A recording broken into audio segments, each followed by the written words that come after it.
አሰላም አለይኩም ወራህመቱላሂ ወበረካቱ። ውድና የተከበራችሁ ተመልካቾች እንዴት ናችሁ? ደህና ናችሁ ሆይ?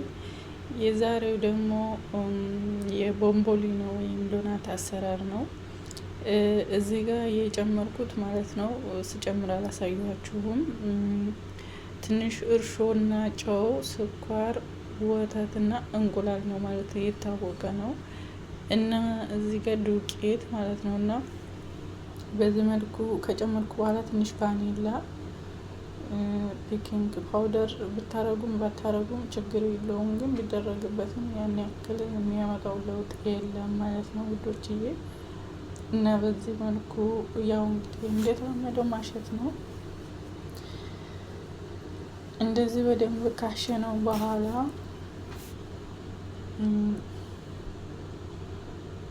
በደንብ ማለት ነው አዋህደን ማሸት ነው። መጀመሪያ ግን እርሾን በደንብ መምታት አለብን ማለት ነው።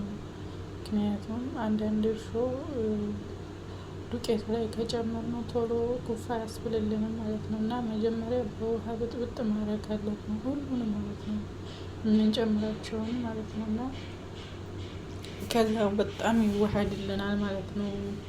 መካከል ላይ እንትን የሚቀር ነገር የለም፣ ሁሉም ይዋሃዳል።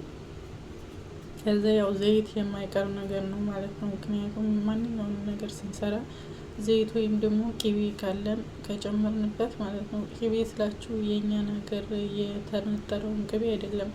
እሱ ምንድነው የተነጠረው ቅቤ ሽታ አለው ማለት ነው። እና ዶናት ምናምን ደግሞ ሽታ ያለው ሳይሆን የገበታ ቅቤ ነው። እና እሱንና ዘይት ያው ሁሌም የተለመደ ነው ማለት ነው። የምንሰራውን ነገር ውበት እንዲኖረው ያደርግልናል። እዚህ ጋር አሁን መጨረሻ ትንሽ ጠብ አድርጌ እንትን አልኩበት ማለት ነው። ሲነሳ በቃ ውበት ይሰጠዋል ሁሉን ነገር።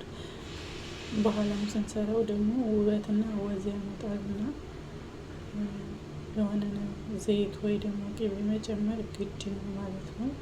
በዚህ መልኩ ከአንድ ሰዓት ተኩል በኋላ ነው እንግዲህ በዚህ መልኩ ኩፍ ያለው።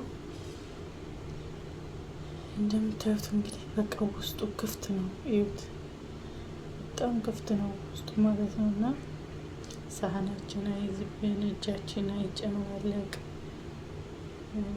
ዋናው ገንፎና ዱቄት ዋናው መታሸት ነው ማለት ነው። እና የገንፎና የዱቄት ሲታሽ ከእጅ ይለቃልና ከእቃው ላይ ይለቃል ይባላል። እና ዋናው ነገር ይሄ ነው እላቸዋለሁ። በዚህ መልኩ ተቆራረጡ። ከዛ በኋላ የፈለጋችሁትን ስትሰሩ አትቸገሩም ማለት ነው። እና በዚህ መልኩ አድርገዋለሁ ማለት ነው። እና በነገራችን ላይ እዚህ ጋር ማለት ነው ፈጠን አድርጌዋለሁ ሳላሳያችሁ እንዴት እንዳረኩት።